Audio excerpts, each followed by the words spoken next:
السلام عليكم ورحمة الله وبركاته. بسم الله الرحمن الرحيم. إن الحمد لله نحمده ونستعينه ونستغفره ونعوذ بالله من شرور أنفسنا ومن سيئات أعمالنا. من يهده الله فلا مضل له ومن يضلل فلا هادي له. وأشهد أن لا إله إلا الله وحده لا شريك له وأشهد أن محمدا عبده ورسوله. أما بعد، فأهلا وسهلا ومرحبا بكم. Welcome to our noble sisters over there in Columbus, Ohio, with the Sisterhood of Columbus, and all those that are joining us today, bi'idhnillahi ta'ala, to benefit mutually, bi'idhnillahi ta'ala, with regards to the topic mentioned and announced on social media, entitled The Ideological Attack on the Muslimah.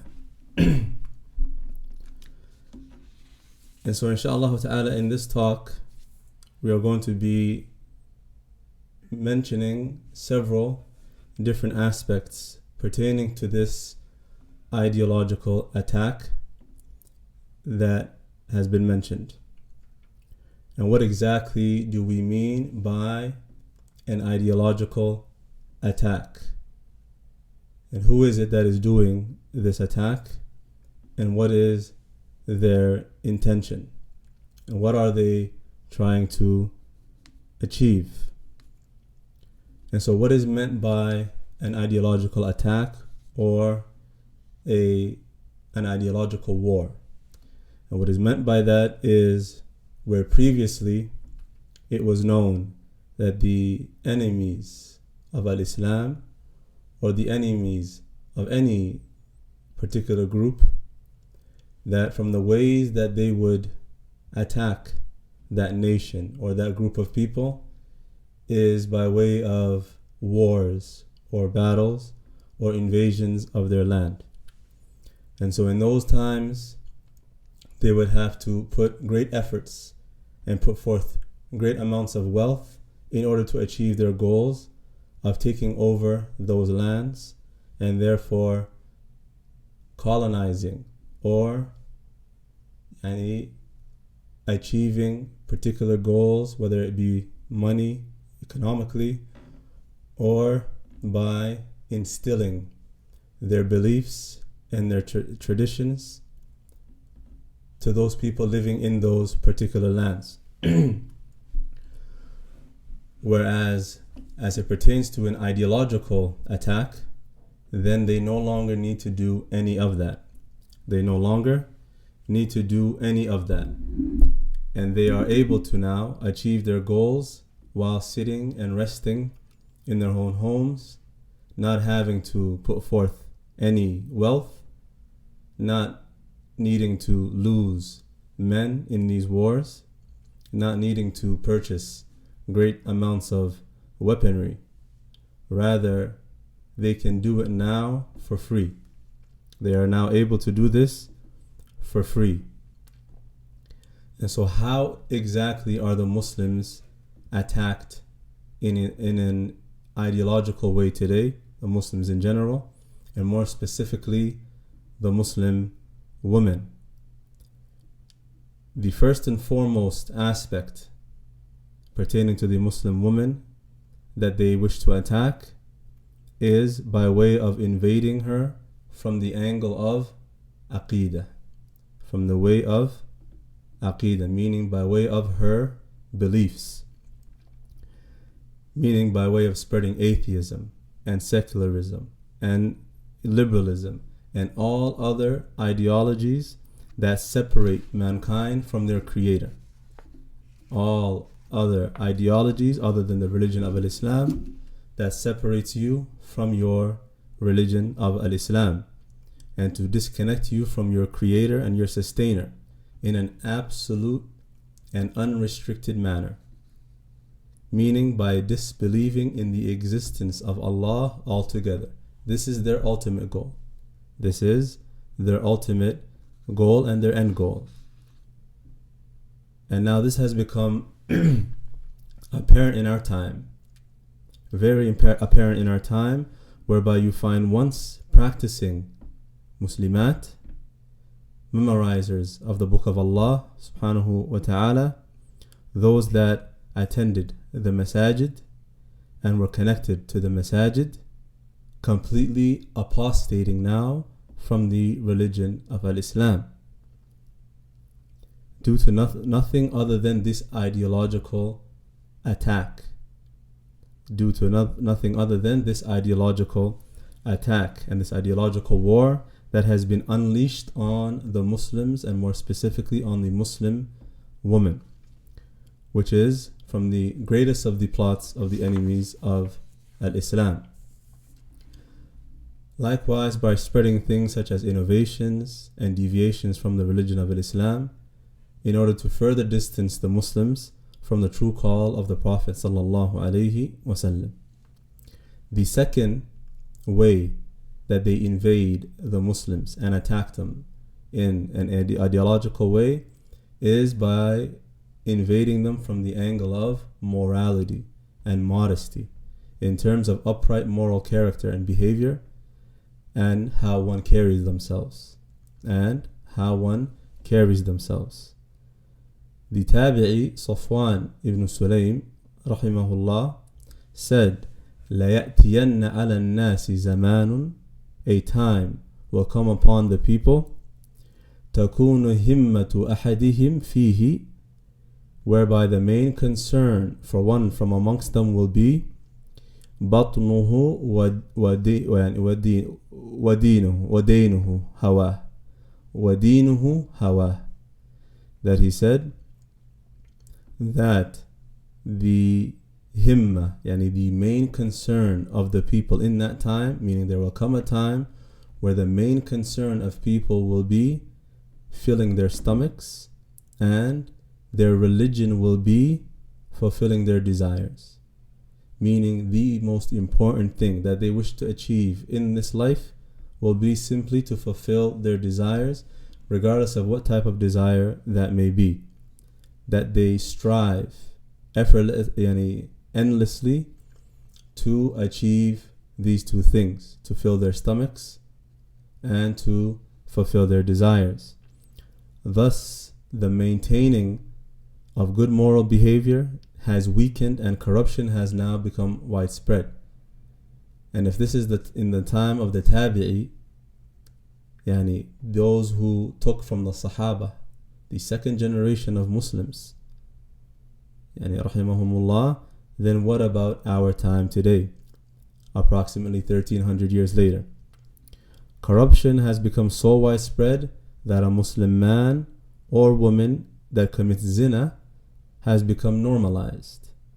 That having children out of wedlock, out of zina, has become something not only normalized and accepted, but also glorified and celebrated, whereby you'll see people all over social media, when they hear news of so-and-so now having a baby or becoming pregnant by someone she does not even know, or that she's in a illicit relationship with, that all those in the comments no longer look at the evil of the act of zina or adultery, and they do not judge that which occurs by way of the sharia, by way of the legislation, that which pleases Allah subhanahu wa ta'ala, or that which angers Allah subhanahu wa ta'ala.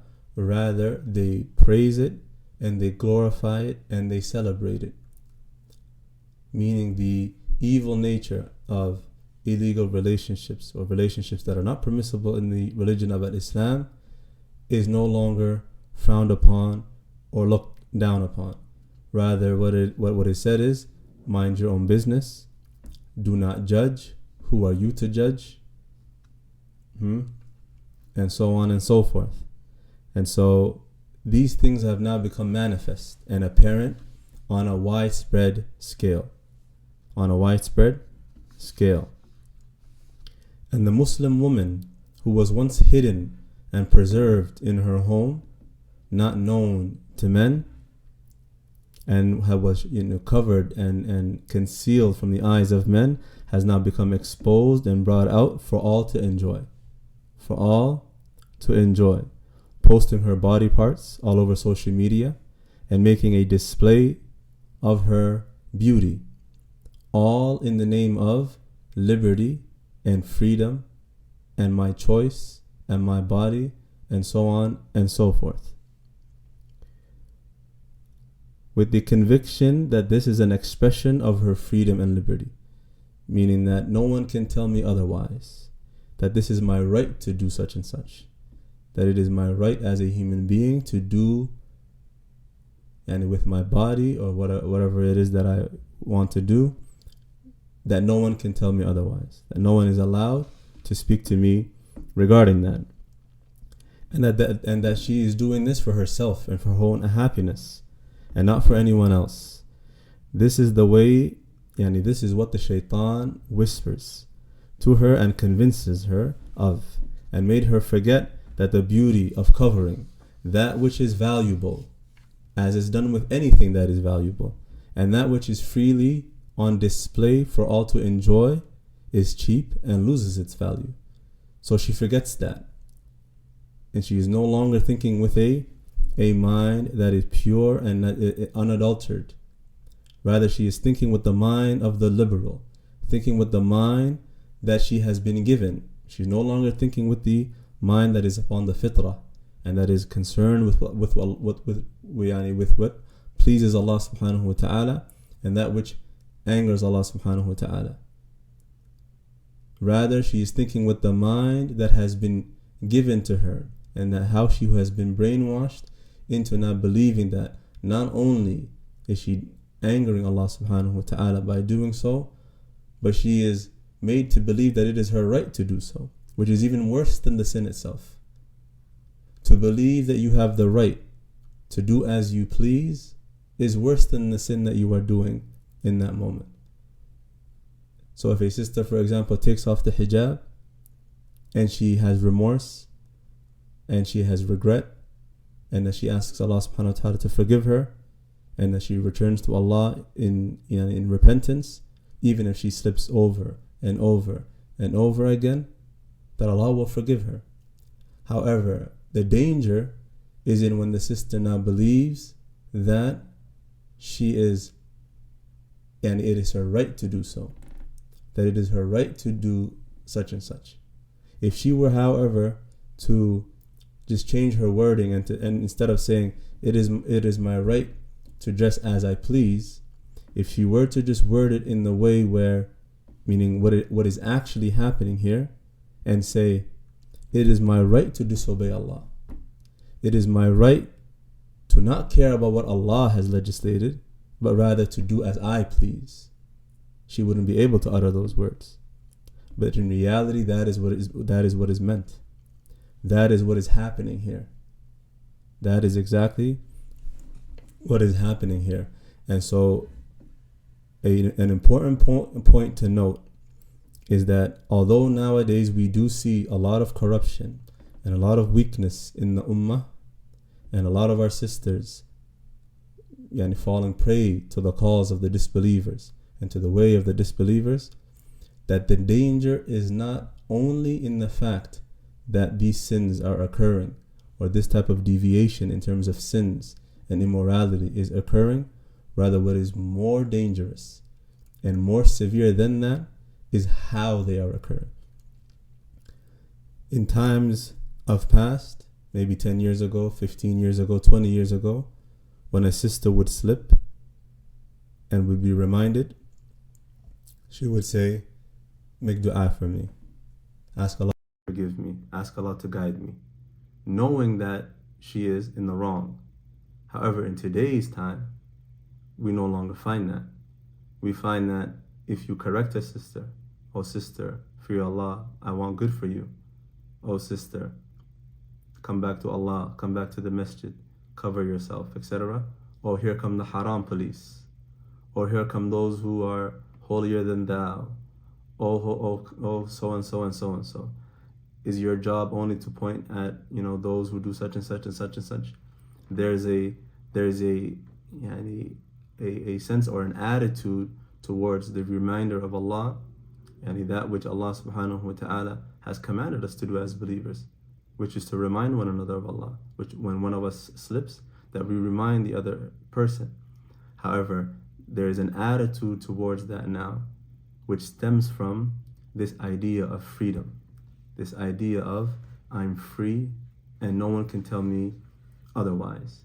And so it is not just the sin that we should look at, rather the danger is in why the sin is happening, and what is the actual origin of the mass and deviation or straying from the straight path that we find today. And why is it that we see it a lot? I wouldn't say a lot more. However, it is more apparent in our sisters. And that is because the target of the disbelievers is our sisters. They know the importance and the status of the Muslim woman as it pertains to Islam. And so they attack the Muslims by way of that which is most important to them. And that is the righteous Muslim woman. The righteous Muslimah, who is the mother of children, the first madrasa for children. Before these children grow up to be adults and become a part of society, the first person to teach them their religion and manners, akhlaq, and right from wrong, etc., is the mother. But if the mother becomes corrupt, what happens to those children? And then as a result, what happens then to society? And so they start with the mother. The propaganda and the agenda to corrupt the Muslims starts with the mother, because they know that she is the foundation and the basis of the household. And if she now then becomes corrupt, that entire household falls apart. And when one household falls apart and the family becomes destroyed, and then on to the next family, and on to the next family, and on to the next family, then what happens due to that? Widespread corruption in society. And that is exactly what we are finding today. That is exactly what we are finding today. Another method that the non-Muslims have, or the disbelievers have invaded the Muslims, is by way of ideology. Hence, many of the Muslims have had their ideology and their mentality distorted.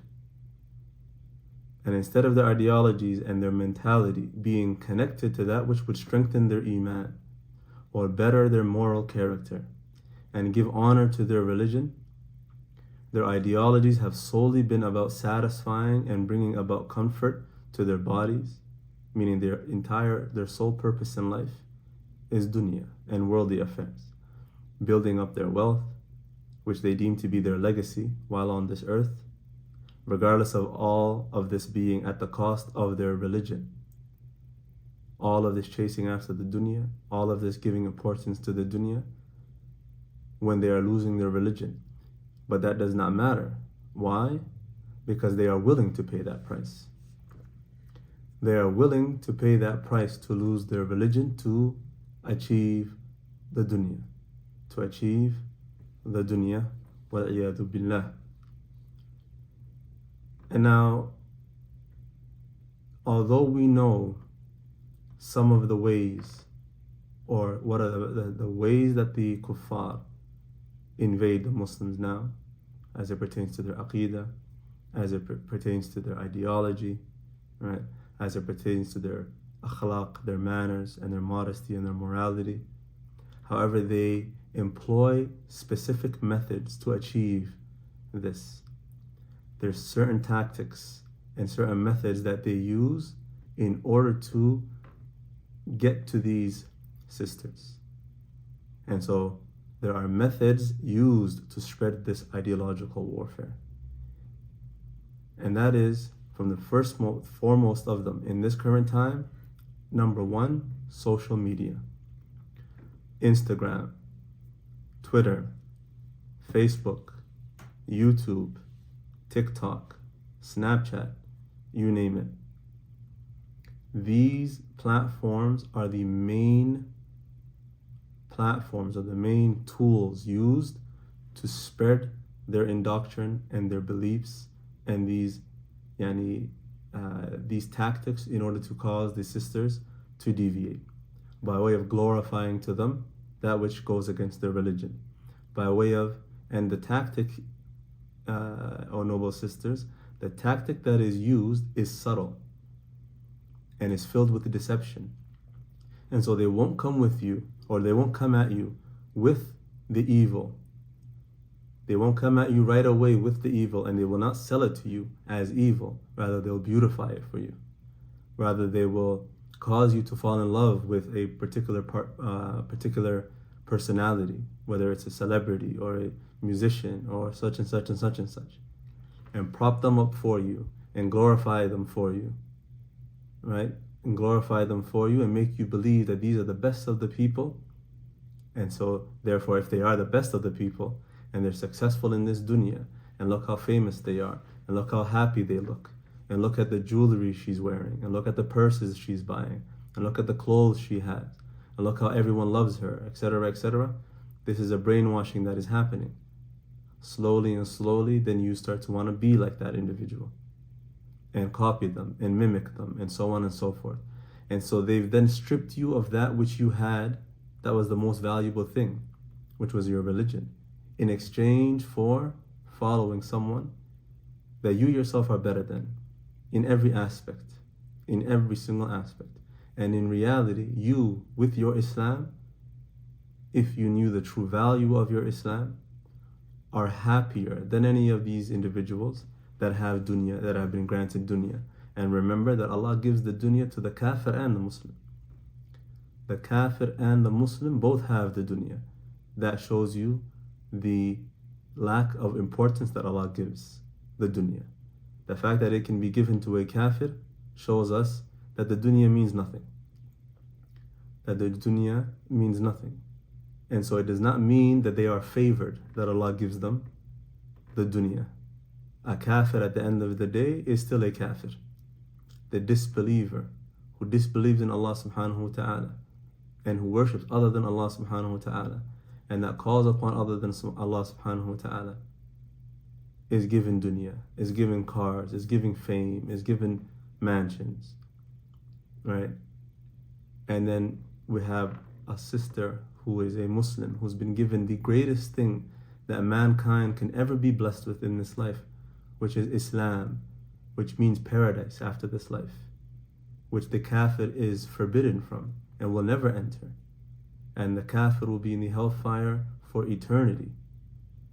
Who then who has a mind and a intellect that functions would exchange that for something so lowly and something so temporary? In the times of the past, anyone who would be given this bargain, they would think you are insane. They would think you are insane. But why is it that we often choose this? That is because there is a deficiency in our belief.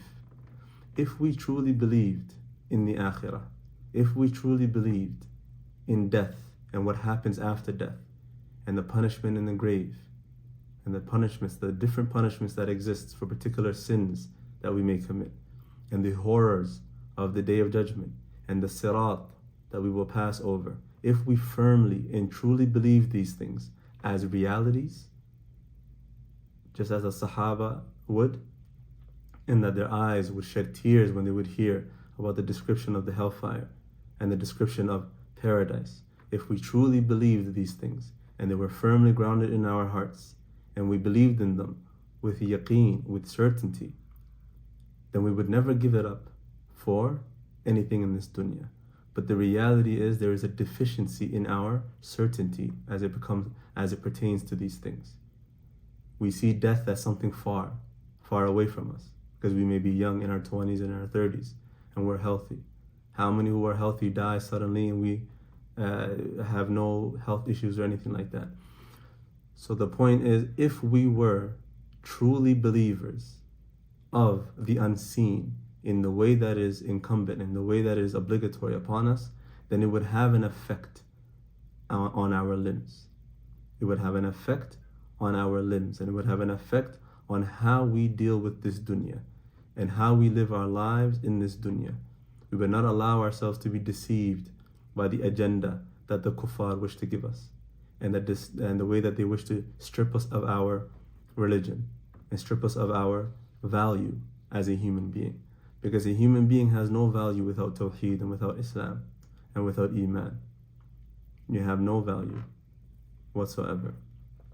So other than social media and how they use social media to glorify these things, and from the tactics that they use is to make you addicted to social media so that you become engrossed and overwhelmed by this type of lifestyle and the glitters and these happy, showing you pictures or videos of these people living their lives, and the more you watch them, the more you want it and the more you desire it. And the tactics how they make these apps and how easy and how they're free, right? Know that when something is free and is being given to you as free, meaning you do not have to pay, know that you are the product. Know that you are the product, not that thing itself.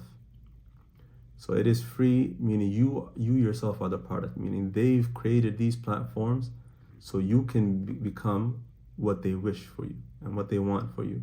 And that is, these platforms are to spread these evil concepts, these evil ideologies, and corruption in terms of evil of all sorts. Evil of all sorts. And so now, when you think that this is just entertainment, because that's the logo or the branding that they give it, it's entertainment, it's how you communicate with family, how you communicate with friends, you fall for their trick. That is how they get you in the front door. That they make you believe that there's no actual harm in using these things and that you yourself can manage it, right? You can manage your time.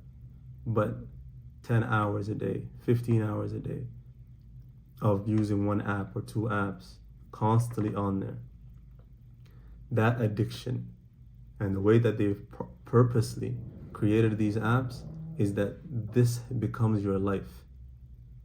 And they want you to live in that world, that virtual world,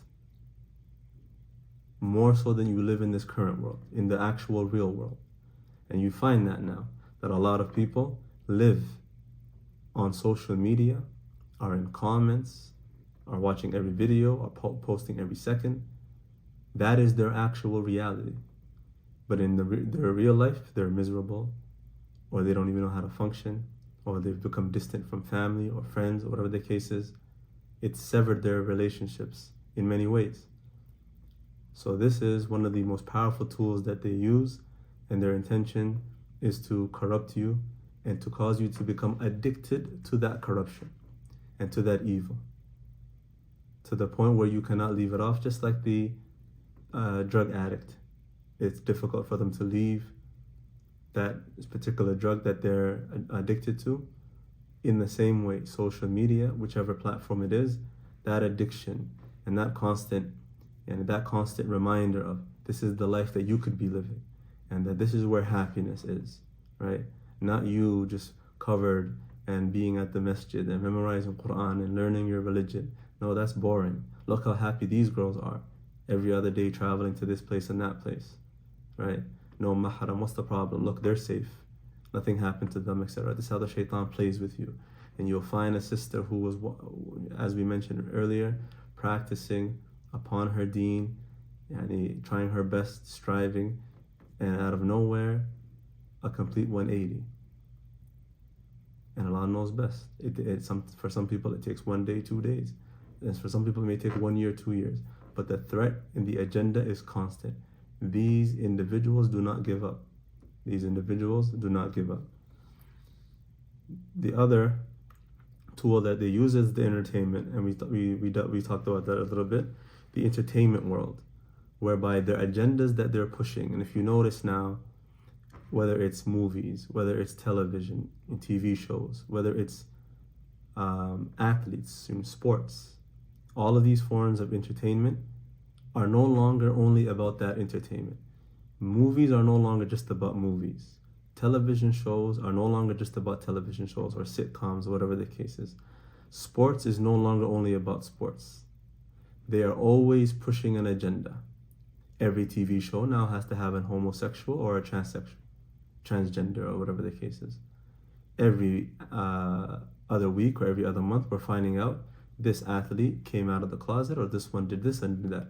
And then they glorify them. And that's all you see on social media and on television, promoting their agendas. It's no longer about the sport.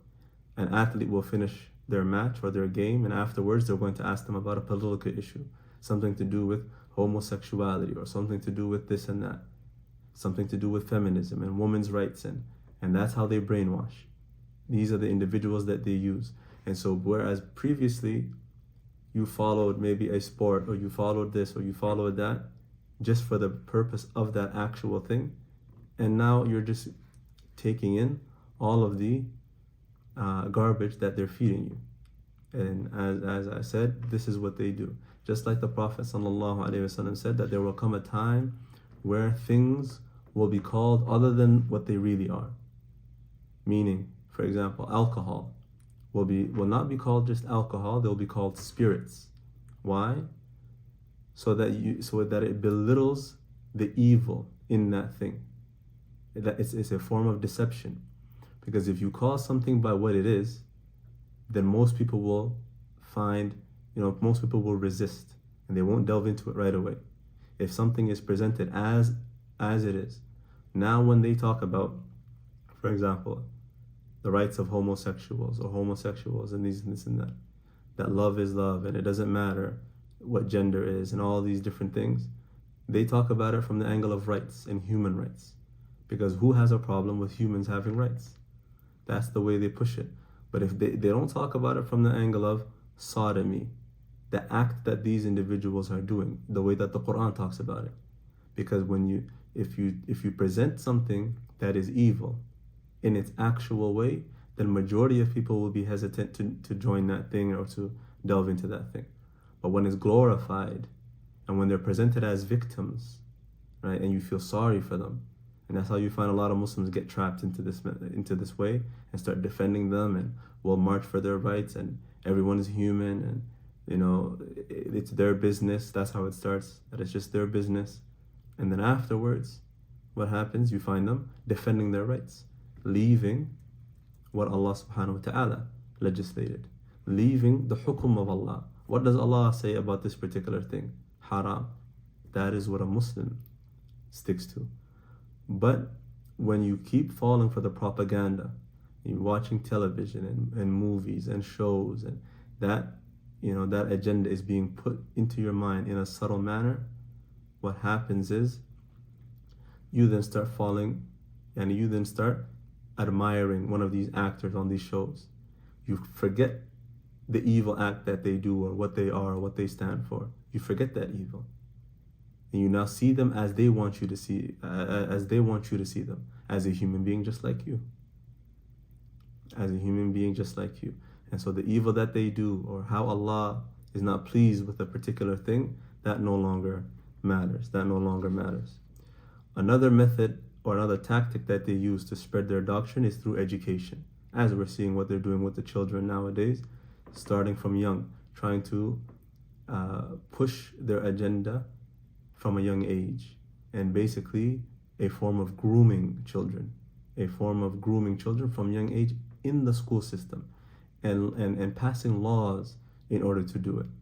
And so the education system, likewise, is from the most dangerous in this time, the most dangerous tactics that they use, and it's something that has never been employed before this current time that we're living in. And you can see the evil of these people, because even many of the disbelievers are against it. It's not only the Muslims. And so the education system is from the most dangerous of methods, or the most dangerous of tactics that they use, or the places that they use.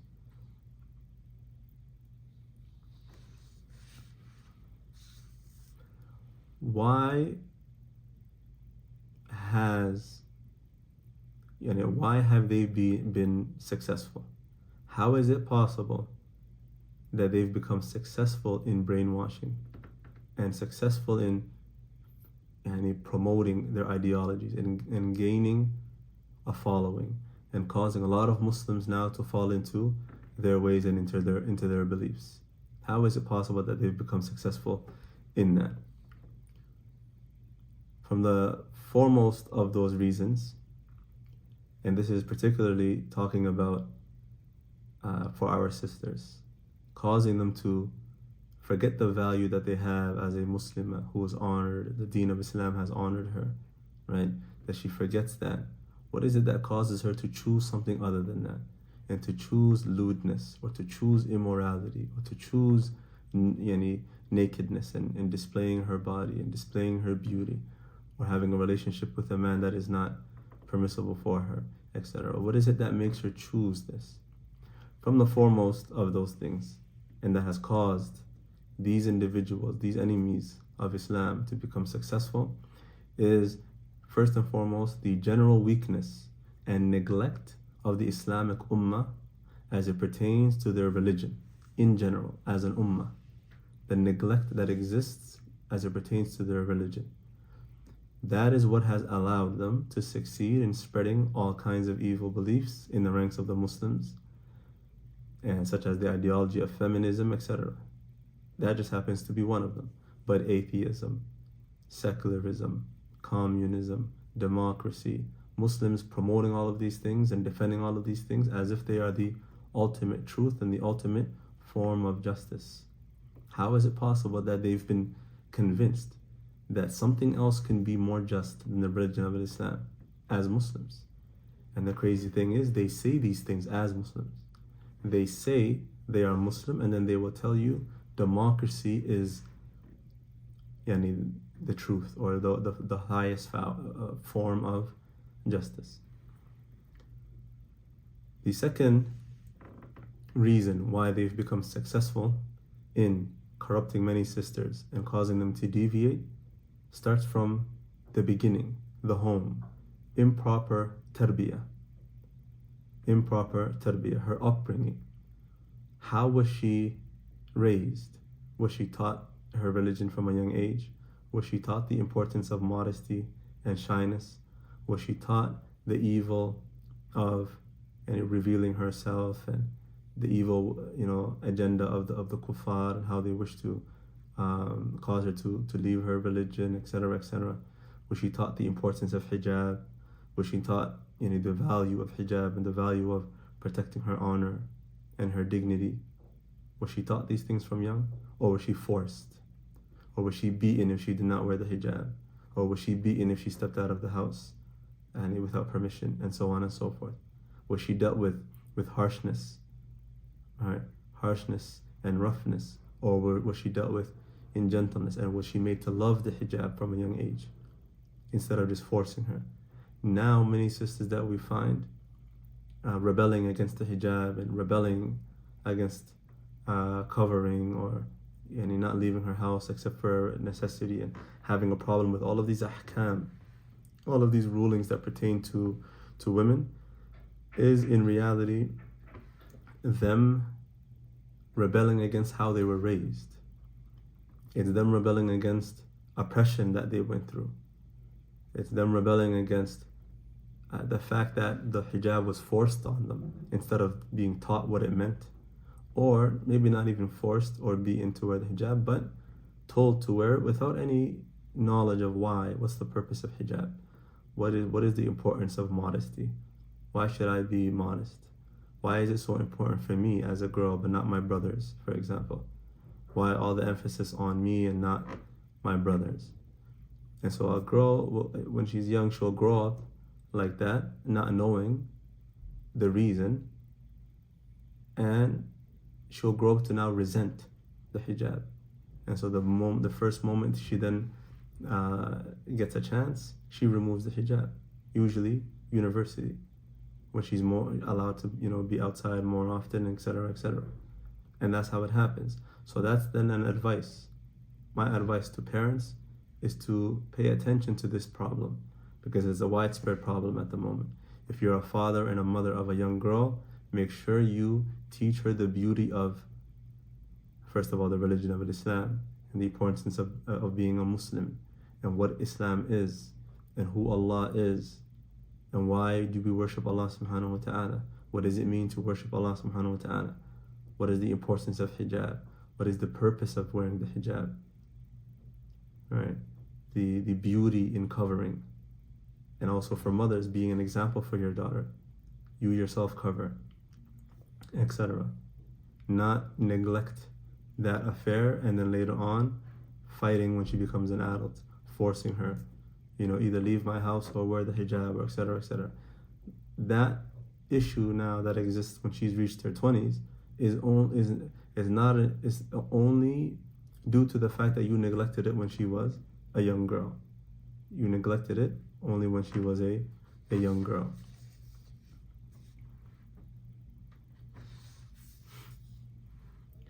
What are some of the signs that a sister may have fallen prey to the feminist movement or this agenda that wishes to make a sister, a Muslimah, who has everything that, if she knows her religion, and she is complete, that she has everything. She has anything of importance in this life. She has. But what makes her then fall prey to the deceptions of the feminist movement, who tell her that she does not actually have all her full rights and she actually is missing out on life or in life? What is it exactly that makes her chase after something else other than the religion of Islam that she already has? And so, what are some of the manifestations that a sister has been affected? What are some of the signs that shows that if a sister is falling into such and such, then more often than not, even if she may not call herself a feminist or ascribe to be a part of the feminist movement, but some of these manifestations come from, as we mentioned previously, or some of these beliefs and these things, or these not just beliefs, but this mentality comes from the entertainment world and these musicians and these female artists and things like that who promote these ideas for them, and they're getting paid millions and millions to do so, while you yourself just ruin your life. And so what is it, or how can we, when we see these signs, we know that a sister most likely is affected by feminist propaganda? And that is, number one, lack of femininity and adopting a masculine trait as a woman. Meaning the nature of a woman is not to be rough and tough and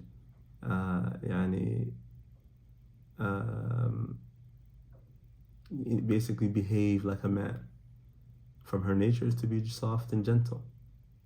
It doesn't mean that she just sits there mute and doesn't speak ever, but rather to be harsh and rough and tough and speak in that manner is not from the nature of the woman.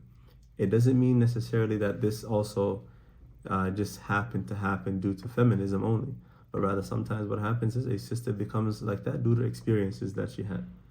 But however, a sister must strive. She must strive in fighting that, because that is not the cure for that.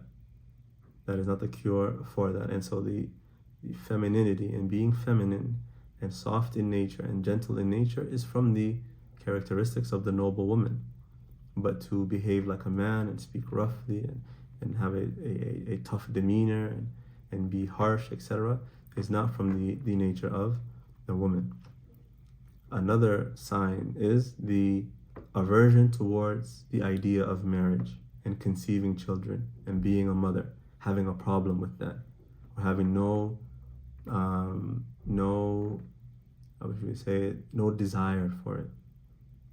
Some just not having a desire for it, and some actually having a problem with it altogether. A third sign is a deep hatred for men and masculinity. Any form of masculinity which does not go beyond the boundaries of the Sharia, of the legislation, is misogyny or is this, or is a man who oppresses women, or is a man who hates women, or is this, or is that. That's falling prey to the propaganda. This is what they want you to believe. One of the biggest agendas now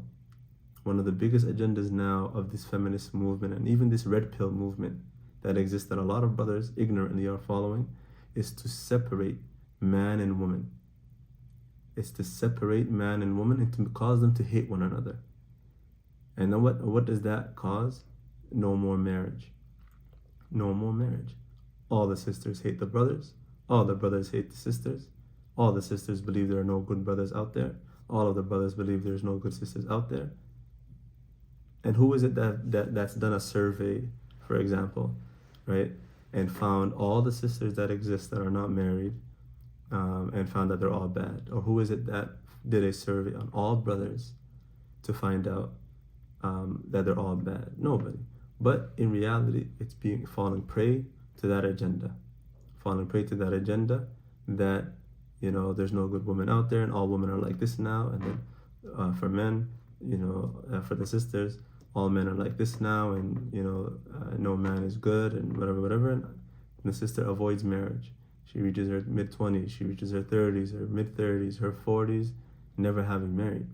Whereas 15 years ago, 10 to 15 years ago, it was normal to hear that someone got married at 20 years old or 19 years old, or that there was a wedding every other weekend. But now, if you pay attention, marriage is not happening as much as it used to be. And not only that, and forget marriages that don't even last a year or 2 years. Divorce is happening for no reason sometimes, or for minor reasons, etc. But when the propaganda is to cause sisters to hate the brothers, and what then happens? The Muslims no longer have children. So the numbers of the ummah then decreases. And that is the agenda of the kuffar. That is the agenda of the kuffar. Because they know from our deen is to have many children. That the Prophet ﷺ said, marry the loving and the fertile woman, so that you can have more children, so that he can boast and be happy about it on the Day of Judgment, meaning his ummah will be the most in number in comparison to the other nations that came with their prophets. And so if the Muslims now no longer get married, that is a travesty and a calamity, and that is from the agendas of these evil people. One of the signs as well is imitation of the most immoral non-Muslim women in the entertainment world, how they speak, the slang they use, the tone of their voices, right? And we all know exactly how that is. You will find even a sister who is practicing, wears hijab, prays her 5 prayers, fasts in Ramadan and everything, but because of the social media and because of television and movies and the entertainment world, you'll find that same sister who's supposed to be practicing talking like one of these women, speaking with their slang, speaking with their attitude, and behaving with their attitude. And so that shows that it creeps in even to a practicing sister. And so my advice to sisters is be careful. Be careful in learning the way or the ways of these type of immoral women. Do not imitate them in any way. Do not imitate them in how they dress, in how they behave, in how they speak, the slang they use, nothing. Nothing. Do not imitate them in any way whatsoever.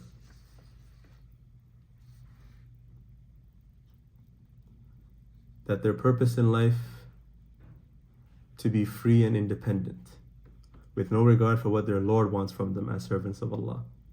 And that I don't need no man, and I don't need this, and I don't need that. I'm good on my own. I have my own money. But who said that's what life is about?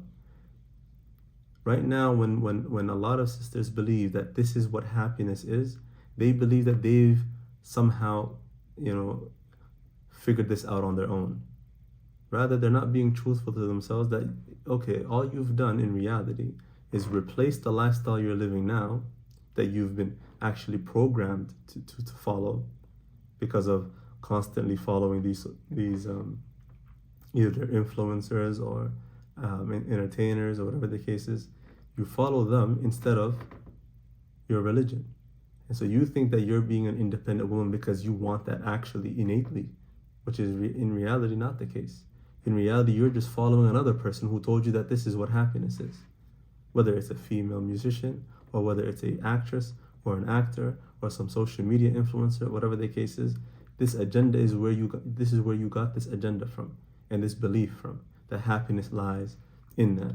And in reality, that is not the case. In reality, that is not the case.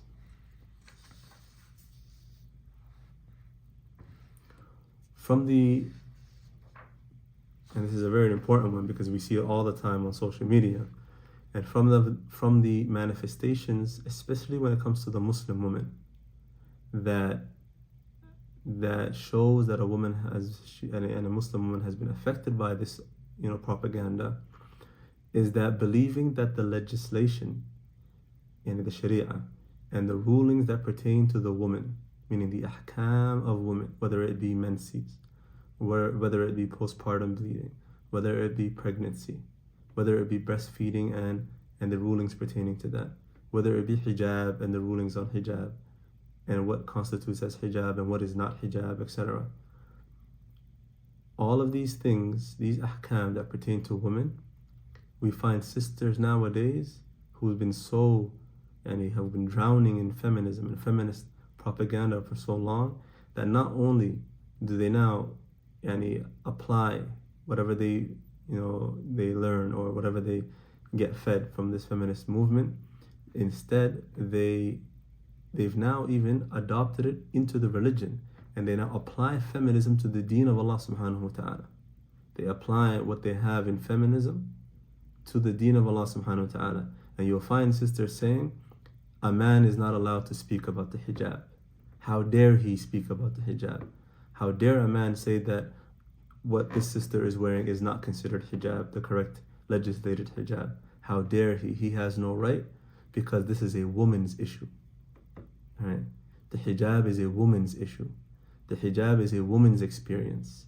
The hijab is a woman's journey. So a man does not have that experience and does not have that journey, therefore he has no right to speak about hijab or any other ahkam that pertain to women. Number one, look how the shaytan has deceived them. When it pertains to the menses, or postpartum bleeding, or pregnancy, or rulings of divorce, they don't say this. They don't say no, men cannot speak about this. Rather, they themselves will go ask a man for a ruling. Oh, I got pregnant out of wedlock, what is the ruling? Oh, my menses, something, what is the ruling? None of that applies when it applies to those things. But for some reason, only the hijab. So men are not allowed to talk about the hijab, that's the only thing. And now we know in reality what that's about. Because that's an excuse to be left alone to dress as one pleases. And so when we choose this argument that a man should not speak about it, because speak about the hijab and jilbab and these things, because it's not his affair. It's not his, and he doesn't experience it. Since he doesn't wear hijab, and he doesn't deal with the pressures of hijab in a Western country, for example, etc., then he has no right to talk about the hijab, right?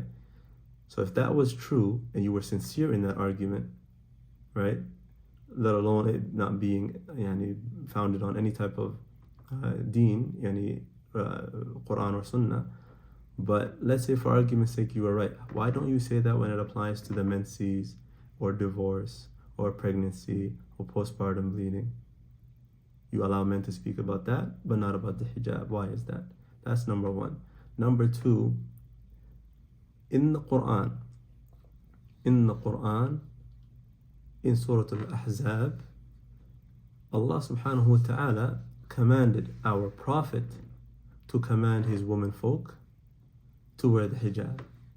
So if the argument is that a man is not allowed to be speaking about the hijab, why did the Prophet sallallahu alaihi wasallam speak about the hijab? Why did the Prophet sallallahu alaihi wasallam command his women folk to wear the hijab? Why was the ayat or the ayah or the ayat about hijab revealed to a man, right? If it was a woman's, if we're going to apply feminism to the deen of Allah, this is where we go. Keep contradicting ourselves. This is what it leads to, right? When Allah subhanahu wa ta'ala says in Surah Ahzab, Ya ayyuhan nabiyyu, qul li azwajika وبناتك وَنِسَاءِ الْمُؤْمِنِينَ. So not just your wife or your daughters, وَنِسَاءِ الْمُؤْمِنِينَ, and to the believing women. So women, all of women, right? يُدْنِينَ عَلَيْهِنَّ مِنْ جَلَابِيبِهِنَّ ذَلِكَ أَدْنَى أَنْ يُعْرَفْنَ فَلَا يُؤْذَيْنَ. And the shahid here is that Allah subhanahu wa ta'ala commanded the Prophet sallallahu alayhi wasallam. So this dismantles that argument altogether. And that these sisters that Allah musta'an have been affected by feminism to an extent where they want feminism to actually govern the deen of Allah. And this is a dangerous path. This is a very, very dangerous path. And what we must know is that our religion is not based on emotions or feelings. The ahkam pertaining to women's affairs or men's affairs, right? These same women who say a man cannot talk about a woman's or ahkam pertaining to women's affairs, such as the hijab, they themselves also talk about men's affairs. That same argument, if we were to use it, a man can then say a woman cannot talk about the fact that it is obligatory upon a man to provide for his children and for his wife. Please, sister, do not speak about that, because that's none of your business. That's the experience of a man. You see what happens to the deen of Allah if we keep using our logic and our emotions over the deen of Allah. We won't have a religion left. If we allow these man-made laws and these man-made ideologies to govern how we see the deen of Allah and how we apply the deen of Allah, then we fall into, wal-iyadu billah, no religion at all, having no religion at all to apply in our lives.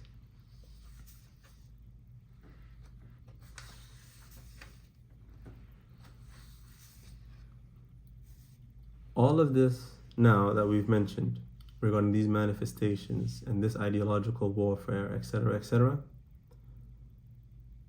comes down to one main concept that these kuffar wish to sell the Muslim woman. And that is al-hurriya, freedom. Al-hurriya. Al-hurriya meaning freedom. But what freedom are they talking about? And what is freedom in the religion of al-Islam? What is true freedom according to Islam? So when we hear the word hurriya, freedom, when heard, it sounds appealing. And it's something that one desires, to be free, right? But Allah subhanahu wa ta'ala, so that we understand the true meaning of freedom as Muslims, but Allah subhanahu wa ta'ala in Surah Al-A'raf in verse 172 mentions, وَإِذْ أَخَذَ رَبُّكَ مِنْ بَنِي آدَمَ مِنْ ظُهُورِهِمْ ذُرِّيَّتَهُمْ وَأَشْهَدَهُمْ عَلَىٰ أَنفُسِهِمْ أَلَسْتُ بِرَبِّكُمْ قَالُوا بَلَى شهدنا أن تقولوا يوم القيامة إنا كنا عن هذا غافلين. That Allah subhanahu wa ta'ala says, and this is the covenant and that we took with Allah subhanahu wa ta'ala before we were put on this earth. That when Allah created us, that He questioned every single person that has ever been created and asked them, am I not your Lord? And as comes in the ahadith, and there are tafsir for this ayah, that Allah subhanahu wa ta'ala created our bodies and then placed in them uqul, intellect, and then questioned us and asked us, am I not your Lord? Alastu bi rabbikum? Qalu bala shahidna. That Allah subhanahu wa ta'ala asked us, am I not your Lord? We then replied, bala, yes, of course, shahidna. So we bear witness to this and we testify to this. So Allah subhanahu wa ta'ala took a covenant from us and we bore witness against ourselves that Allah subhanahu wa ta'ala is our Lord and our Creator. And so the true meaning of freedom as it pertains to Islam and the correct understanding of freedom is that you worship Allah subhanahu wa ta'ala. That you worship Allah subhanahu wa ta'ala. And that is the true meaning of freedom. Just as the foundation of kufr, of disbelief, is associating partners with Allah, the foundation of Iman and Islam is to worship Allah subhanahu wa ta'ala. And after Allah created mankind and gave them souls, He created them with al-fitrah, the fitrah, the natural disposition and instinct to conform to Islam and Tawheed. That once you're created, you know that there is a creator, and that someone that created you, and that there's a purpose to this life, etc., etc. Allah created that in everyone, every single person that was created. And as is mentioned in the hadith of Abu Hurairah radiallahu anhu, that no child is born but that he is upon the fitrah, the natural instinct or the natural disposition. His parents then make him a Jew or a Christian or a Magian, fire worshipper. Just as an animal delivers a child with limbs intact, do you detect any flaw? And this is an example that the Prophet ﷺ gave. And then Abu Hurairah radiyallahu anhu recited the verse, فِطْرَةَ اللَّهِ الَّتِي فَطَرَ النَّاسَ عَلَيْهَا, that this is the fitrah, and the natural disposition that Allah has created the people upon. Meaning that deviation from Islam and Tawheed is foreign. It's something foreign to mankind. Being upon other than Tawheed, worshipping other than Allah, following a legislation other than the one that Allah legislated is something foreign to the nature of the human being. Something foreign to the nature of the human being. And that otherwise, that Allah created mankind upon the inclination towards Islam over other than it. That's every single person. And causes them to be inclined to Iman over kufr, the worship of Allah alone, just as He caused mankind to incline towards food and drink and marriage, etc. In the same way that you desire, when you are hungry, innately you will want to eat food. When you're thirsty, innately Allah created something in you to desire to drink something, to desire to drink water. In that same way, that same feeling that Allah created in every single human being, He also likewise created in them the innate nature or natural disposition to worship Him alone and not to worship other than Him. And so thus, and in this manner, does Allah cause mankind to incline towards choosing and accepting and desiring and submitting to, and also to be pleased with, Islam and Iman. And so the meaning of freedom in Islam, once again, is to be a servant and slave of Allah, and not a servant and slave of other than Him. And if mankind were to be taken as a slave, by other than Allah, whether that be an object or a person or an ideology or a false god that they worship or one's own desires, then they would have exited from the freedom that Allah granted them and gave them. They would have exited from the freedom that Allah subhanahu wa ta'ala gave them as their creator and the one solely deserving of their worship and submission. And so the definition of al-hurriya in Islam. So we'll mention two definitions of the ulama of the past for hurriya. Al-Imam al-Sakhawi, rahimahullah, he mentioned what hurriya is as it pertains to Islam, the Islamic understanding of freedom. He said, Al-Islamu أعطى الإنسان الحرية وقيدها بالفضيلة حتى لا ينحرف وبالعدل حتى لا يجور وبالحق حتى لا ينزلق مع الهوى وبالخير والإيثار حتى لا تستبد به الأنانية والبعد به عن الضرر حتى لا تستشري فيه غرائز الشر. That Al-Imam al-Sakhawi rahimahullah said that Islam gave mankind freedom and it restricted it with morality so that they do not deviate, and restricted it with justice so that they do not oppress, and restricted it with the truth so that they do not slip due to falsehood and desires, and restricted it with good and selflessness so that he does not become overcome by selflessness or by selfishness, and restricted it with distancing mankind from harm so that their urge towards evil does not intensify. And so what we understand from that is, yes, there is freedom in Islam, but it is a freedom that is with guidelines and with boundaries, and that is restricted. It is not a حرية مطلقة, an unrestricted freedom that has no guidelines. Right? It is not an unrestricted freedom that has no guidelines and no boundaries. And all of this is so that the soul can be kept in check, and to protect the soul from the evil urges within mankind, from exploding within them. Because although it was given this freedom, and although the nafs was given this hurriya that was just described, it also accepts that which opposes it and is opposite to it. And that is the nature of the nafs, that it may, and the nature of the nafs may cause it, the nafs may, although it was created upon the fitrah, and that it was restricted, that it will choose other than it if it is allowed, that it will choose other than it if it is allowed.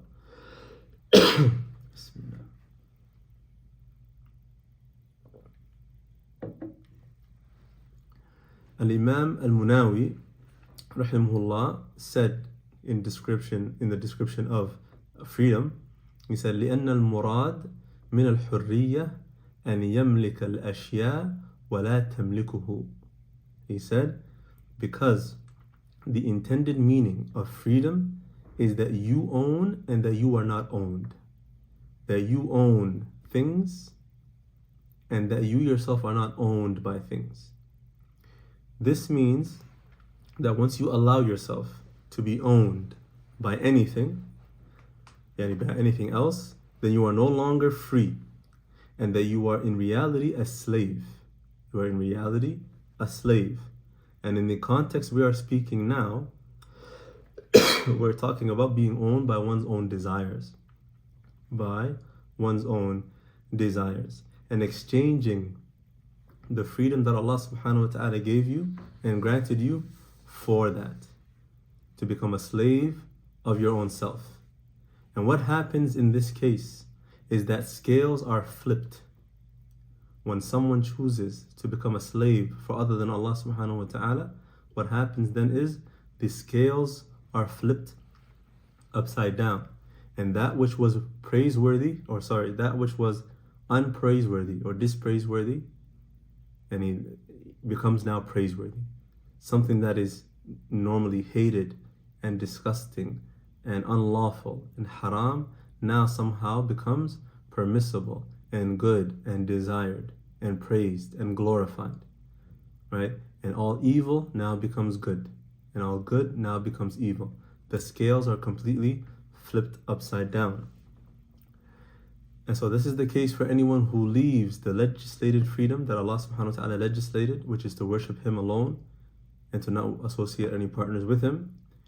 Those who choose other than that and choose what happens is you see that in their reality. You see that in their lifestyle. They will do immorality because they chose that over the legislation of Allah subhanahu wa ta'ala. And they will judge things based on that. Everything that is immoral, you will see them praising it, even though it's clear haram and clear falsehood. Right? So anything that they once deemed to be bad now is good. Anything that was good, modesty and hijab and covering, all of that now somehow becomes evil. Somehow becomes evil. Right? So we learn now the meaning of hurriya al-mutlaqa, and the hurriya or the hurriya al-islamiyya, the hurriya of Islam. Right? However, now the unrestricted freedom. And now this is the freedom, sisters, that is sold to you in order for you to follow. This is the freedom that they wish you for you to follow, instead of the legislated freedom. This is the unrestricted freedom. Rather, the freedom that is unrestricted for all immorality and evil, but restricted for all that is good, moral, and pure. And so when we say unrestricted freedom, they'll tell you freedom of speech, but I dare you to speak about a Jew, or I dare you to speak about such and such topic. So in reality, the freedom is not as unrestricted as they make it, but it is unrestricted for everything that they're pushing and everything that they're against and they do not want, whether it could be good and moral and acceptable and everything. Rather, that is not a freedom that you deserve. That is not a freedom that you deserve, such as in France, for example, them banning the hijab in public places, right? Them not allowing Muslims to pray in public places and in their schools.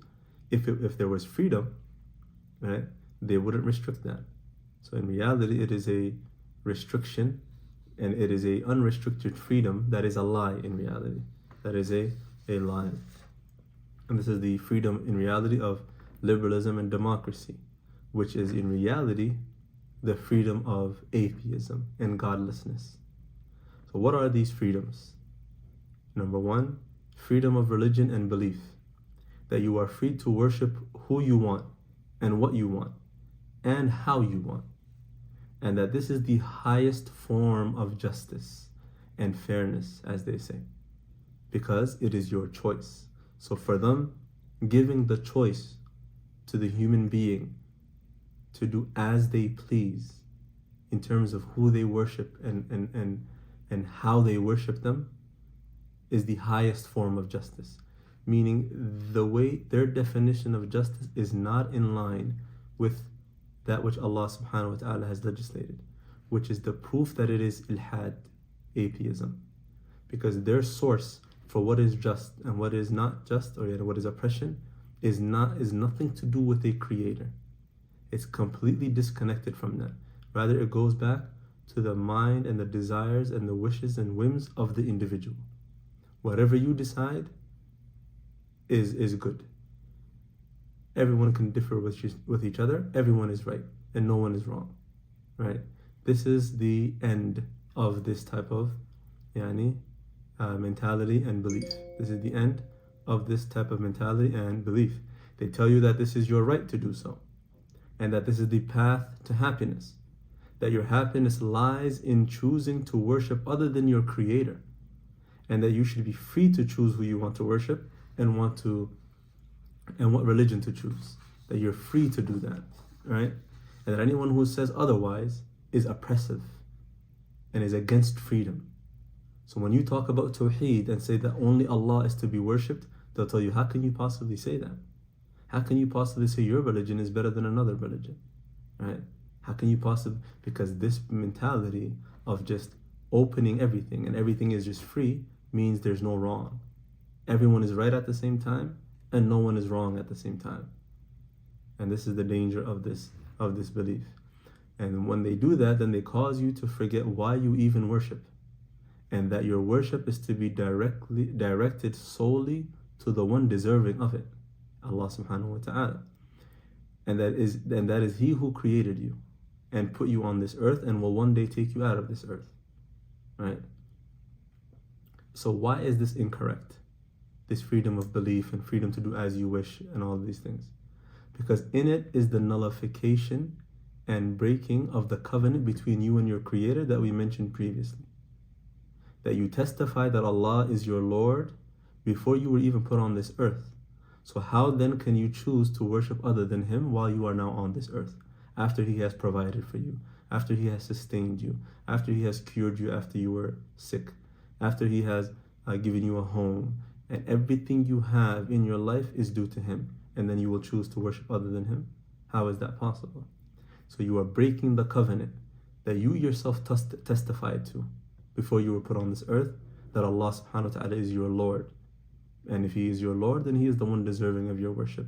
And therefore there is no freedom to worship other than Allah. There's no such thing as a concept of, as a Muslim, freedom of belief or freedom of religion.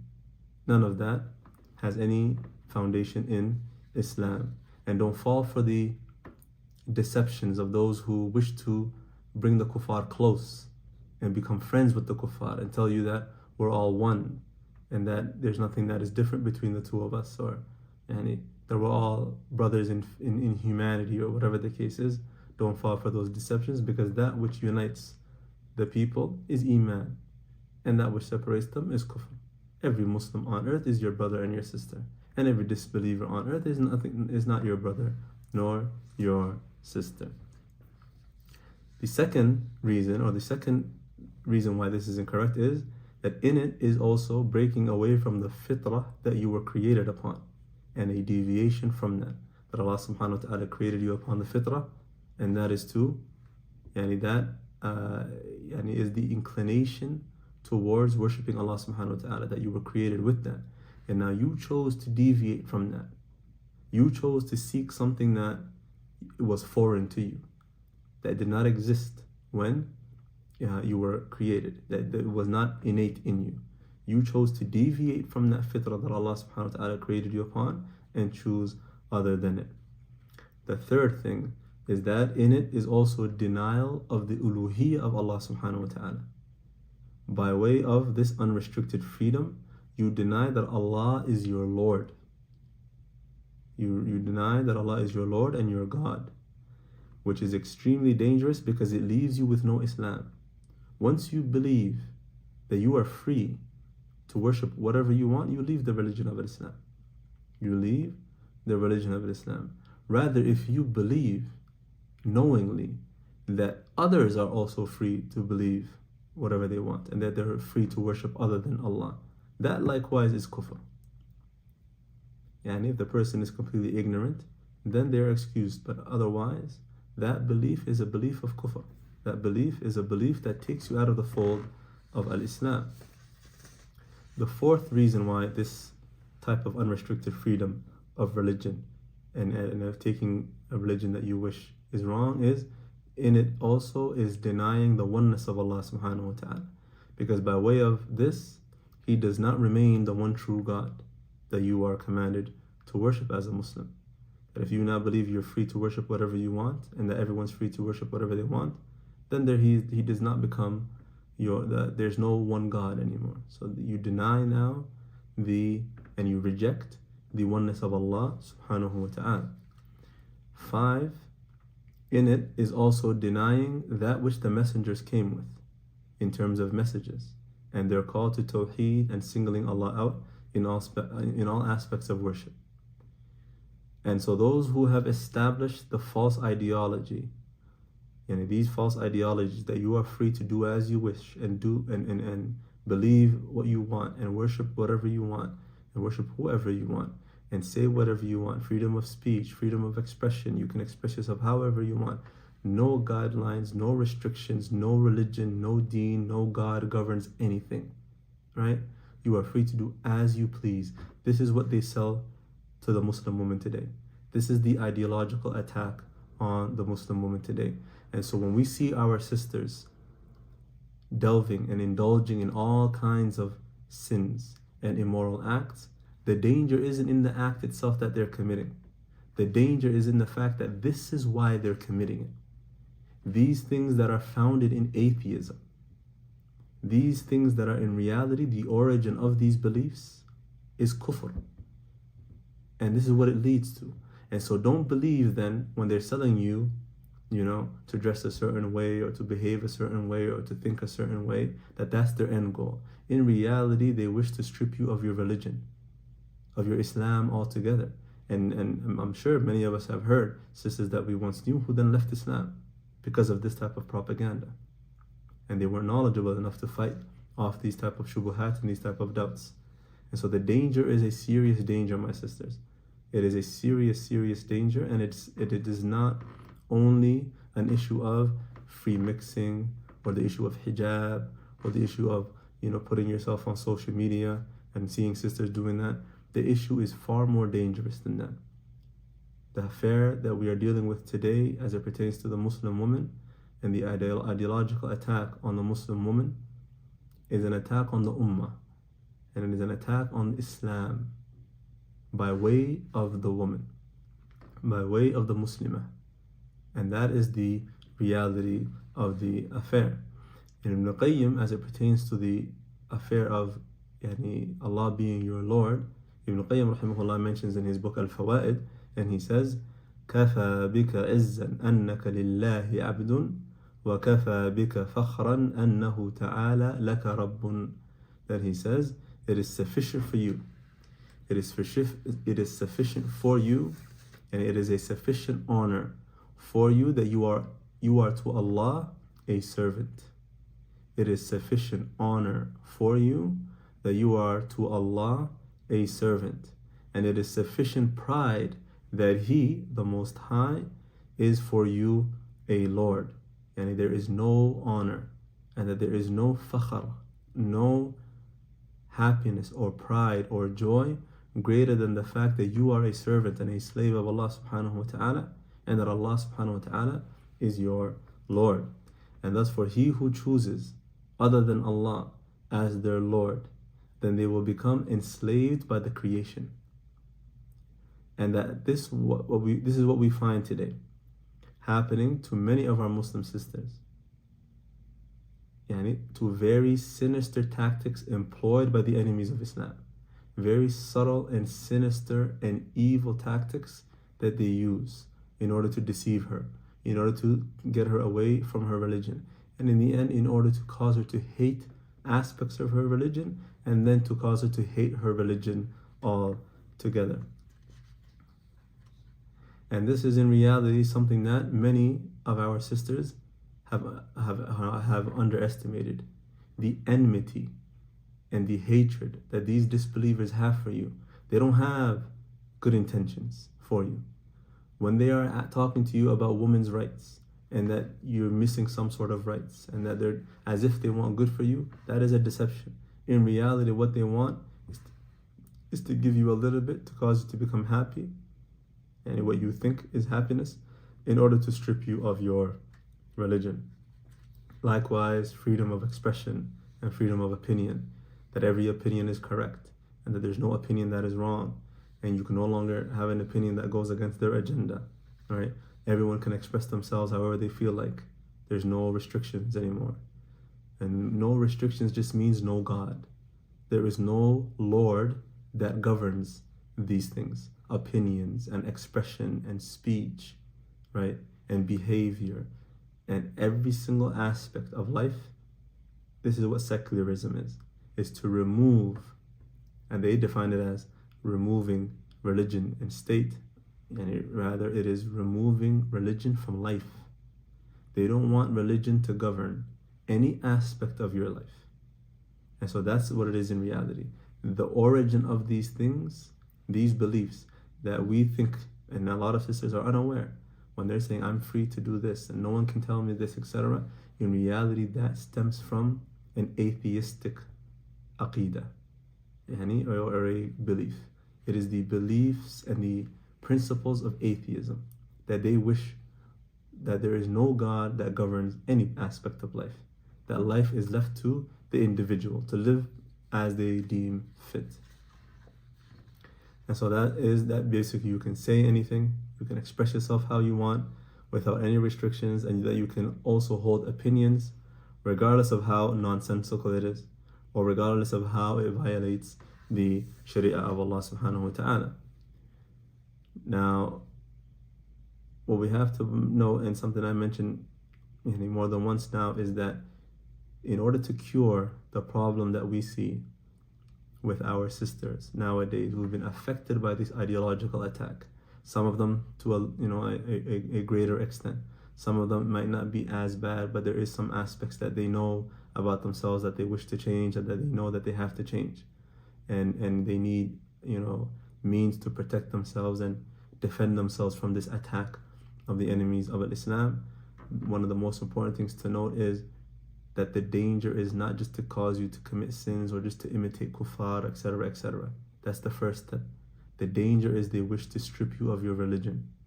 The danger is they wish to strip you of your religion and everything, and that is everything that you have. If you lose your religion, there is nothing that you have, and there is no happiness after that. There is absolutely no happiness after that. In conclusion, I'd like to just mention a couple of points. So now we know the problem. What is the solution? How is it that we as sisters can defend ourselves from this ideological attack? How can we prevent ourselves from becoming affected by it? And also how can we help our sisters that we know are affected by it? Number one is to educate yourselves with regards to the deen of Allah subhanahu wa ta'ala, to seek knowledge, to not settle for whatever you learn as a kid, in an Islamic school or at the masjid, on the weekends, or just the general information you have growing up in a Muslim household, and you think that's what the religion is. Learn your religion in the correct way. You'll find many Muslims have no idea, what the deen of Allah is about. You'll find many Muslims today not even knowing Fatiha, but they're born Muslim, growing up in a Muslim household their entire lives, who have parents praying and everything, and don't know Arkanul Iman, Arkanul Islam. They don't know how to clean themselves in the bathroom. They don't know even that you're supposed to clean yourself. Right? Sisters who may have grown older don't know that they have to make ghusl after their menses, right? Or make ghusl after janaba. All of these things, grown people, Muslims born in Muslim households, and they have no idea. It's as if they are new Muslims. It's as if they are new Muslims. And in many cases, new Muslims actually know more than them, because they've done research and they've studied the deen of Islam before they even entered into it. And so the reality is, we have a lot of ignorance as it pertains to the deen and understanding the religion in a proper way, starting with aqidah, the belief in Allah subhanahu wa ta'ala. Who is Allah? Why are we to worship Him? What is our purpose in this life? Why are we here today? How can I fulfill the rights of my Lord and my Creator? What is expected from me as a Muslim? How do I pray? These are the things that we have to build ourselves from the ground up, from the foundations, and not to busy ourselves with things that cause us to or distract us from that which benefits us. So the first thing is to learn our religion, and that is the biggest weapon against this agenda. The biggest weapon against this agenda is to learn your religion and to be firmly grounded in your religion. Likewise, the second point is to live in this life on guard. To be on guard of the plots and the schemes of the people of evil, whether they are Muslim or non-Muslim. And not to mix with anyone who is calling you to that way. And to disassociate from them altogether. Because they are going to lead you into the trap of shaytan. And shaytan, there's shayateen from the ins, from mankind, and likewise shayateen from the jinn. And so you have to be careful of all of them. You have to be careful of all of them. And you have to know, O sister, that you are the door that they wish to enter from in order to destroy Islam. They know that the Muslim woman is the door in order to achieve that. So they know that if they succeed in corrupting the Muslim woman, then they have succeeded in corrupting the Muslim family, thus corrupting the future of this ummah. And they have succeeded in doing so. And they continue to succeed unless we do something about it. And this is why you are the target more so than the Muslim man. And that is why there is an emphasis on da'wah to sisters and reminding sisters. And it's not that you're being picked on or that belittled or that finding fault in sisters more than brothers, or why are brothers not talked about more, and everyone wants to just point out what girls are doing or what sisters are doing, etc., etc. Rather, it is not that. Yes, maybe due to some ignorant people who do that, but in reality is that the importance of protecting the Muslim woman from these plots of the enemies of Islam and causing her to become aware of it, and so to rectify herself and to rectify her situation and her condition, and to cause her to practice her religion to the utmost of her ability. In that is fixing the Muslim Ummah, more so than even the man. Because as we mentioned, the household, the foundation of the household is the woman. And if she becomes corrupt, that entire house falls apart. Likewise, advice to fathers and mothers who have young girls, as we mentioned, that the issue of the hijab and the issue of modesty and the issue of educating your daughters from a young age is vital and crucial to counter this ideological attack. That if you neglect that, then you make the ummah's responsibility even harder. So if everyone fulfills their role in doing that, then it'll be, bi'idhnillahi ta'ala, we'll see better fruits. But if the majority are neglecting their roles as parents and are not doing their job, and they believe that the masjid is supposed to do it or the Islamic school is supposed to do it, then we will not see any rectification in our societies. Likewise, brothers in terms of siblings, brothers who have sisters, be gentle with your sisters. Advise your sisters gently. Do not fight them and do not chastise them and yell at them. The pressures that they're facing, this ideological attack that they're facing, don't treat them as if they are the criminals. They are in reality the victims. So if you actually want to rectify the situation, then actually do so in a way that is fruitful, that will actually bring about change. Don't just bash and call a name call and you're this and you're that. In reality, that is only going to cause the problem to get even worse. So you are a brother, an older brother, a younger brother, whatever the case is, and you have sisters as siblings, advise them, contact them, speak to them, tell them about these dangers, etc. And do not simply just bash them or fight them, etc. Because that is not going to cause anyone anything. And it's not going to benefit anyone at all. Likewise, those who are on social media all the time, under sisters who are maybe falling into some of these sins that we've mentioned, right? Making a display of their beauty or whatever the case is, in the comments telling them, sister, you're this, you're that, and calling them names, and etc. If in reality you're sincere in wanting to guide this sister, right, then do so in a proper way, with proper manners, just as the Prophet ﷺ did. There were Sahaba who would come to the Prophet ﷺ and ask him to commit zina. There were Sahaba, women, female Sahaba, who would come to the Prophet ﷺ pregnant out of zina. These were companions who witnessed the Messenger of Allah ﷺ.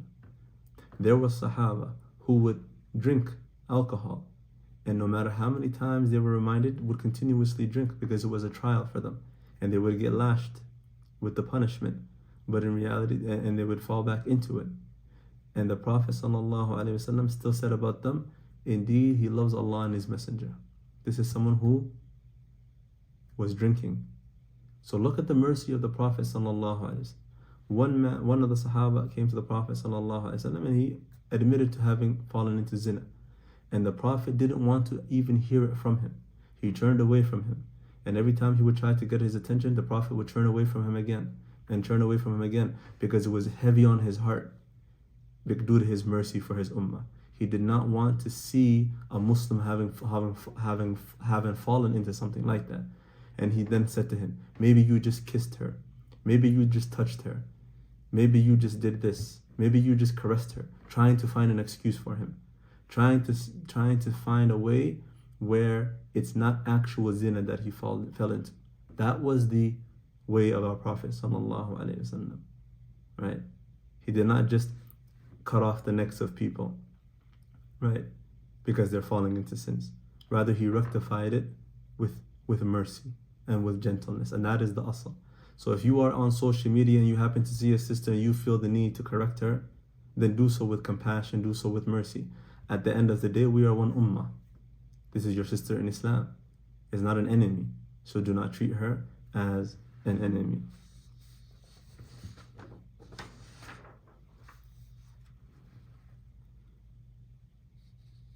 And as we mentioned, the final point that we'll mention in terms of the conclusion is that know that these people will not settle.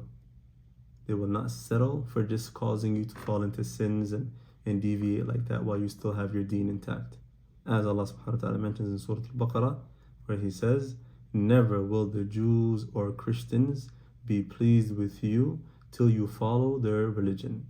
وَلَن تَرْضَى عَنْكَ الْيَهُودَ وَلَا تَرْضَى عَنْكَ الْيَهُودُ وَلَا النَّصَارَى حَتَّى تَتَّبِعَ مِلَّتَهُم.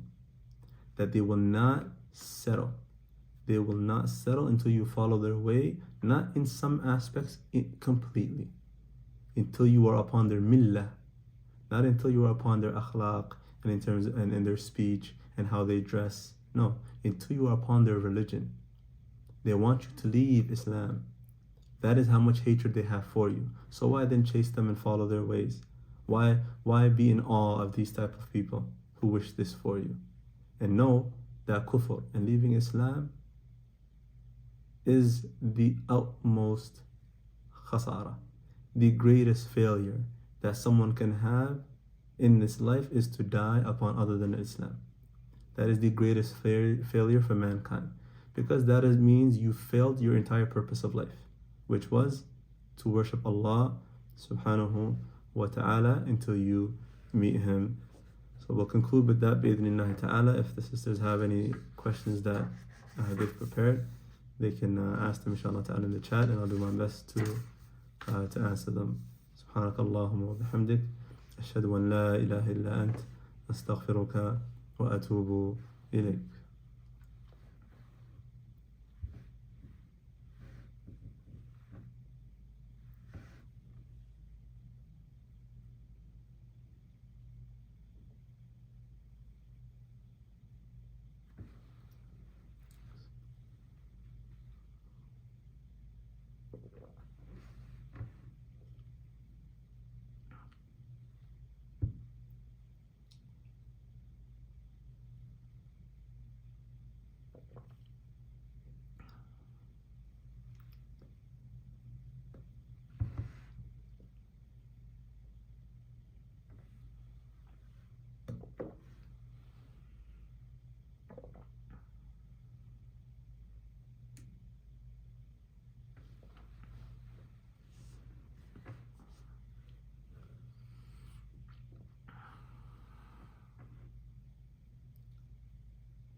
Yeah, inshallah ta'ala, the quotes that I mentioned regarding Hurriya, Imam Sakhawi and Munawi, what I'll do is I'll send it to the sisters hosting the event, and then they can, maybe if you can contact them, and they can send it to you, bi'idhnillahi ta'ala. Abshiri, inshallah, no problem. Take your time in typing up the questions, inshallah ta'ala. Ameen wa iyyak.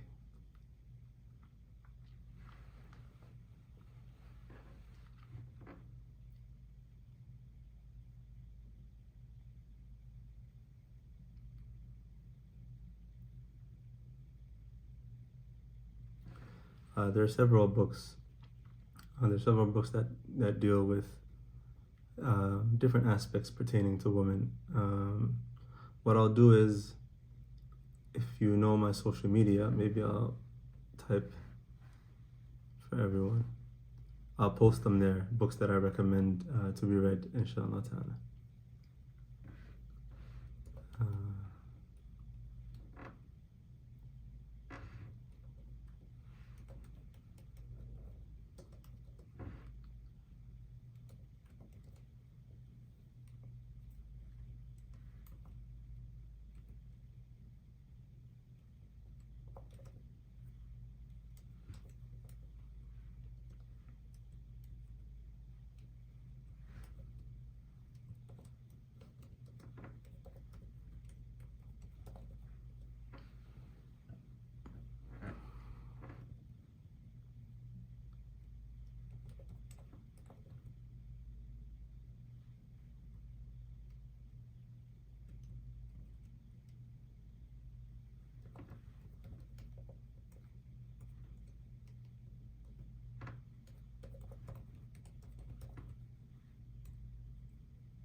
So I posted there my social media accounts. Anyone who asks for references or recommendations of books, etc., contact me on any of those platforms and I'll send them to you directly there, inshallah ta'ala.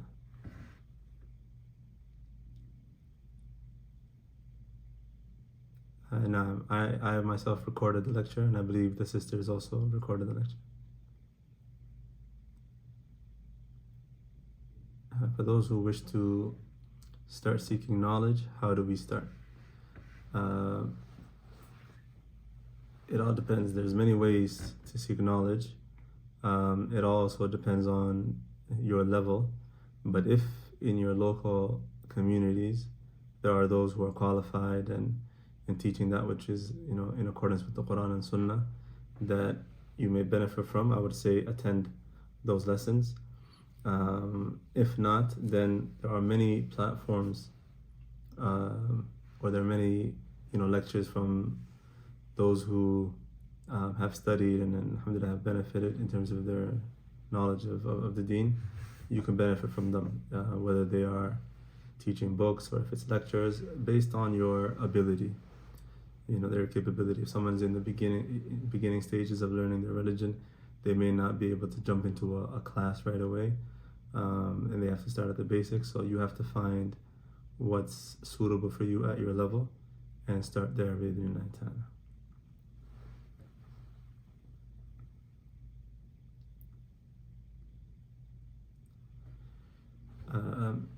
A question, some sisters had questions on the ways to rid of the characteristics that the kuffar have ingrained in them, to educate yourself on how evil they are, and to remind yourself of the immorality.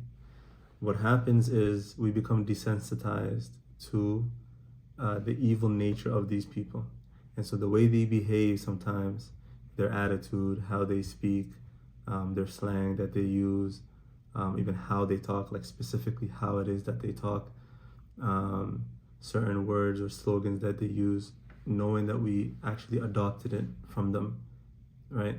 You tend to forget what the type of people they actually are. So you have to judge these people based on the Sharia. And in order for that to have any effect on you, you have to have a ta'zeem for the legislation of the deen. What happens most of the time is you only fall prey to falling into following these type of kuffar when you have a weakness in yourself, in the thing that would prevent you.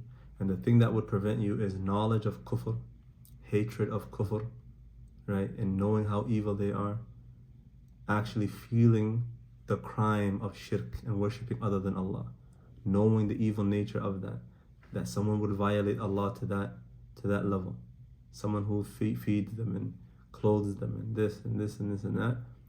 You can't ignore that and then focus on other good things they may be doing, charity, or they may be, they raise their children well, or they're kind, or whatever the case is. You focus on that and you forget the evil nature of these people.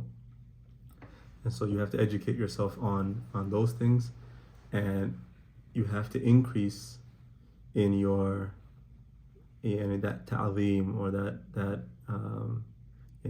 the importance of, or not the importance, but the legislation of Allah, when it has a high position in your heart, then you won't be able to love these type of people. You do not imitate someone except that you have some sort of love towards them or admiration for them. So you have to know, first of all, that love is not permissible. That admiration for a kafir is not permissible in the deen of Islam. And so once you disassociate from them in that way, and you start to look at these people based on what they actually are, in relation to the deen, that Allah subhanahu wa ta'ala is angry with this type of behavior and this type of speech, and this is an immoral act in Islam. Islam, does not allow this. This woman behaves like this is against Islam. She's pushing this is against Islam. You start judging them in this way. Number one, you have to first have the status of the legislation and what is pleasing to Allah and what angers Allah has to be something important to you. And so when that's the case, then it'll be, inshallah ta'ala, easier for you to get rid of the characteristics that are learned from these kuffar. Many of us being born in the West, gone through the educational system trying to practice pure Islam, free from our thought, intellect. Notice that our views are somewhat inherently influenced by the ideologies of democracy on a subconscious level without even knowing. Advice on how to undergo that, I guess. Yes, likewise, these things, the first step to get rid of something that you may have learned even subtly, not even knowing, right, is to learn about the evil of that thing. So a lot of people, when they learn about, for example, democracy, and that is, we didn't have much time to delve into it, but in the education system, they present democracy to you as this is the choice of the people voted, so they got, that's the ultimate form of justice. But when you learn that democracy actually is atheism, because it removes the rule from Allah subhanahu wa ta'ala and allows mankind, the people, the population, to vote and to determine what is right and what is morally correct. For example, laws are passed in countries. Democracy means to vote. But if that law is impermissible in the deen of Allah, how can you vote for something that Allah deemed to be impermissible? Well, that's the proof that democracy is atheism and secularism, meaning they do not care what Allah has to say about this. And what's surprising is even in, for example, America, that claims to be a Christian country, well, if it was Christian, then you would not ever be seeing people voting for things that Christianity also does not allow. That's secularism. That's not, Christianity. So when you learn the real nature of what these, systems mean and what these ideologies really are, and you learn them for what they actually are and how it actually affects your religion and how it invalidates your Islam in some aspects. If you actually believe these things, then inshallah ta'ala you'll be able to, stay away from it or even get rid of it as beliefs and ideologies. And I've done a lecture on the evils of liberalism in detail, and I spoke about it in detail. You can find it on YouTube. The evils of liberalism, I believe it was called. I'll show you the channel it's on. This is the channel.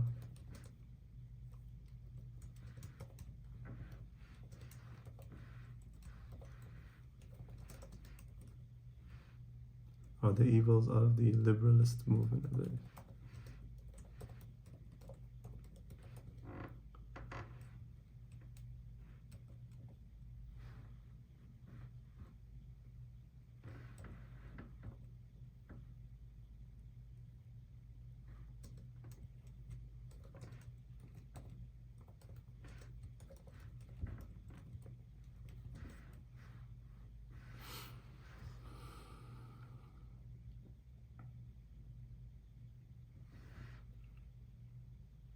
In terms of the damage, it's not going to, just like there's a concept Ibn Qayyim rahimahullah talks about when he talks about the heart.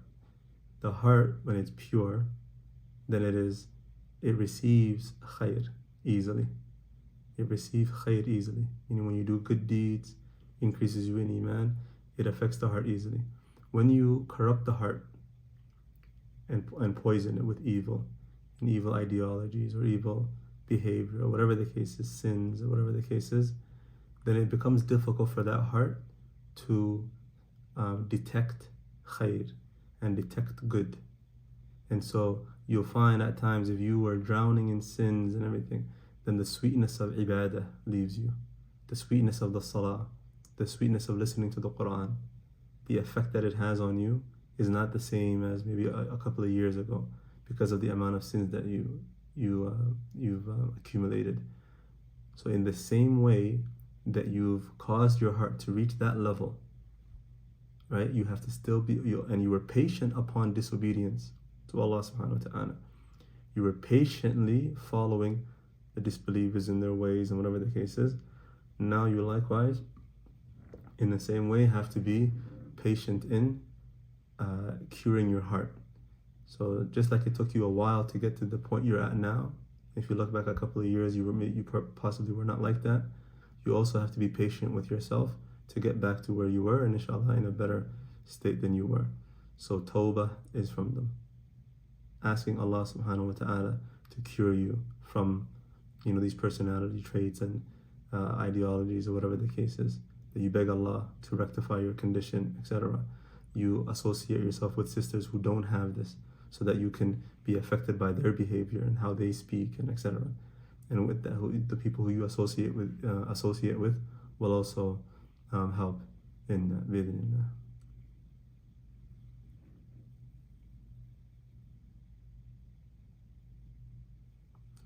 So how to deal with a family who has feministic views. For example, a father who may want this, and by this I'm assuming is feminism, for his daughter, and she does not want to live like this anymore. And regarding that, it could be a bit of a tricky situation, because in general, the best route to go about it is if you can speak to the father in a gentle way and educate him on some of the things that you've learned, maybe from this lecture, maybe from other lectures, some of the things that you've learned in terms of what feminism is, or it may not even be feminism, but some aspects, some ideologies of feminism that he wishes for you to do. And you have to be educated enough about your deen to be able to counter with hikmah, with wisdom, and with gentleness. And if it's your father, knowing that he, you still have to respect him and speak to him in a respectful way, kiss him on the forehead, and all of that, and plead with him that this is not what you want, and this is our religion, and this and that, and be patient. It may not work the first time, he may not accept it the first time, the second time, third time, but bi'idhnillah, after you try multiple times, inshallah ta'ala, Allah will make it easy, inshallah.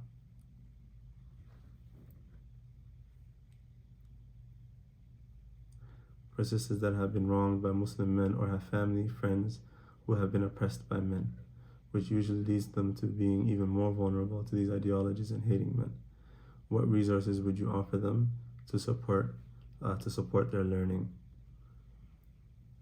I personally don't know, and this is why today I just mentioned it briefly, but a sister, and this is one of the biggest reasons why Muslim and non-Muslim women who are oppressed, they become victims a lot easier and a lot quicker than a woman who may not have gone through those things, because the bad taste that it leaves in her mouth, what that man did to her, and because the feminist movement is all about bashing men, and men are this and men are evil and this and that, what happens to that sister is she relates to everything that's being said, and that's why for her it can make it, basically she can fall prey to it a lot easier. If it's sisters that are around that type of sister, she has friends that may know that that's the reason why she's falling for that propaganda, then she has to be reminded that her religion, first of all, like a lecture like this will benefit her, because regardless of what a man does to her, her Islam is still her Islam. And a lot of sisters don't know that following these ways is actually, it has something, it affects their religion. So it's not about the man himself, the man who oppressed them. Allah will deal with them. But the issue is now, why harm yourself with this movement or this ideology or these ideologies? So she has to be educated on what this actually means. Her falling, for this propaganda and following the things that they're saying, and she becomes, vulnerable. She's in a vulnerable state. So if there are sisters around her, they should remind her of this, that yes, although this happened to you and he did this to you and that to you, at the end of the day, you're still a Muslimah. At the end of the day, this is your deen, and this is the dunya, and Allah tests people with different tests and does not test people with more than what they can bear. And there's a hikmah in every test, and so on. So the first thing I would say is try to work on getting her, consoling her about the actual issues or the actual things that happened to her, so she can get over them, and then it'll be easier for her to know about feminism and the reality of feminism, etc. So inshallah ta'ala, that helps.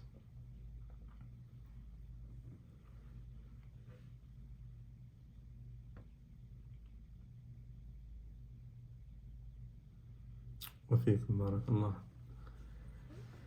طيب إن شاء الله. السلام عليكم ورحمة الله وبركاته.